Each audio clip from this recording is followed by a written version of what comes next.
Hi friends, मैं सूर्या है और आप देख रहे हैं बॉलीवुड क्रेजीज। आज मैं बात करूंगा शिवाय के रिव्यू के बारे में। जी हाँ, शिवाय मूवी रिलीज हो चुकी है और कहीं ना कहीं अब क्रिटिक्स के भी रिस्पॉन्स सामने आ रहे हैं। मैं सबसे पहले बता दूं कि मैंने मूवी नहीं देखी है, मैंने रिव्यूज पढ़े हैं और कई सारे रिव्यूज पढ़े हैं मैंने। उसके बाद जो मैंने देखा है वो कुछ अनोखा और अलग रहा है। फिल्म जमकर फिल्म की चर्चा हुई थी, फिल्म के एक्शन सीन्स की चर्चा काफी ज्यादा हुई थी ट्रेलर के दौरान। उसके बाद एक इमोशनल ट्रेलर जब 2 आया था वो बहुत इमोशनल ट्रेलर था, तो कहीं ना कहीं फिल्म की बहुत ज्यादा बज़ थी। फिल्म का जो फर्स्ट डे है वो कहीं ना कहीं अच्छा जाएगा, इसमें नो डाउट है, लेकिन जो रिव्यूज आ रहे हैं वो इतने अच्छे नहीं आ रहे हैं। रिव्यूअर्स का मानना है कि फिल्म एक मतलब फिल्म की जो रेटिंग दी है एकदम ज्यादा नहीं है दी है। रिव्यूअर्स ने 2 से 3 स्टार के बीच में रेटिंग दी है सभी रिव्यूअर्स ने। सभी ने कहा रिव्यूज में कि फिल्म की जो लेंथ है वो काफी बड़ी है और वो एक नेगेटिव पॉइंट फिल्म का है। और साथ ही साथ ओवरऑल फिल्म काफी स्ट्रेच्ड है। फिल्म की स्टोरीज में कुछ ऐसी चीजें हैं जो लॉजिकल नहीं लगती है।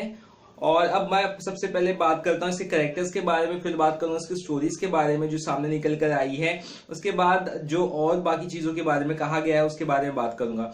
तो जहां तक बात करते हैं कैरेक्टर्स के बारे में, अजय देवगन शिवाय का रोल प्ले कर रहे हैं और Erika Carr, I think Olga, हाँ एरिका कार जो पोलैंड की एक्ट्रेस है वो ओल्गा का रोल प्ले करी, ओल्गा नाम की एक लेडी का।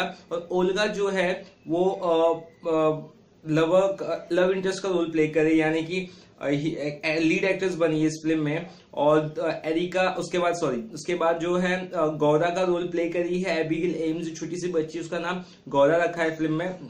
उसके अलावा फिल्म में वीरदास है, फिल्म में सौरभ शुक्ला है, फिल्म में शायद सहगल। तो ये रही कैरेक्टर्स की बात। अब मैं बात करता हूँ कहीं ना कहीं स्टोरी की। तो स्टोरी कुछ इस तरह की है कि एक माउंटेनियर रहते हैं अजय देवगन जो ट्रैकिंग करते हैं ना पहाड़ों पे, माउंटेन्स पे। तो उस तरह के एक उनका किरदार है इस फिल्म में। जो टूरिस्ट आते हैं उनको ट्रैकिंग सिखाते हैं, उनको लोकेशंस पे लेके जाते हैं बर्फीले पहाड़ों पर, हिमालय पे, इंडिया में। तो कहीं ना कहीं बल्गेरिया से एरिका कार उन्हें मिलती है, वो भी माउंटेन्स के यहीं पे आती है, उन्हें भी ट्रैकिंग करनी रहती है। तो जो अजय देवगन उन्हें ट्रैकिंग सिखाते हैं, बाकी सबके साथ उन्हें दिखाते हैं पहाड़ वगैरह। तो उसी बीच एक एवलांच आ जाता है, यानी एवलांच आपको पता है बर्फीला तूफान जैसे, तो उस तरह का सिचुएशन आ जाता है। तो कहीं ना कहीं एरिका कार और अजय देवगन एक जो टेंट है उसमें चले जाते हैं, और टेंट ना तो जमीन पर गिरता है ना तो आसमान पे वो लटका रहता है बीच में। उसके बाद लव मेकिंग सीन्स दिखाए गए दोनों के बीच में। आपने अगर गाने में भी देखा होगा दरख्वास्त में, तो लव मेकिंग सीन्स दिखाए गए हैं जो एक टेंट के अंदर या ट्रेलर में देखा हो तो वो होता है। उसके बाद एरिका कार प्रेग्नेंट हो जाती है, बट एरिका कार को बच्चा चाहिए नहीं होता है, वो फैमिली बनाना नहीं चाहती है।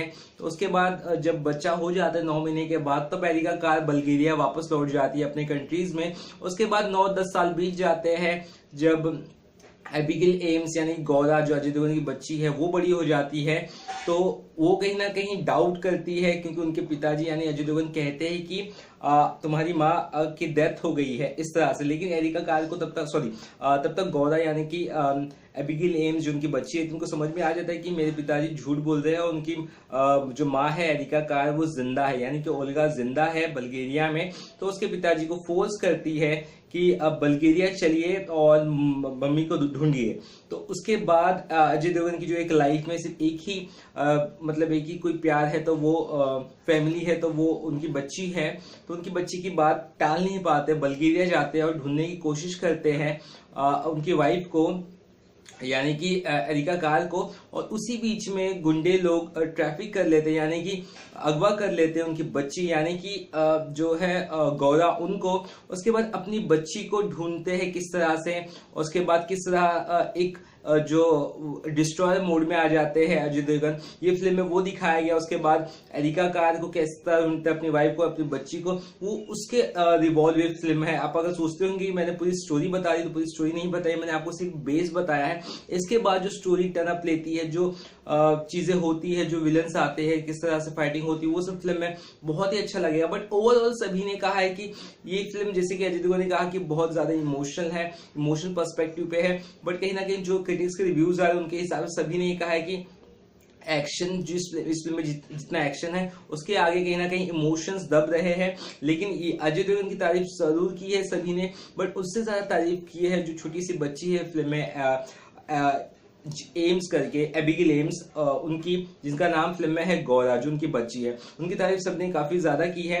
और फिल्म में कहीं ना कहीं वीर दास का कैमियो जैसा रोल था, और गिरीश कर्नाड भी बहुत फेमस एक्टर, बहुत पुराना एक्टर, उनका भी एक छोटा सा रोल था।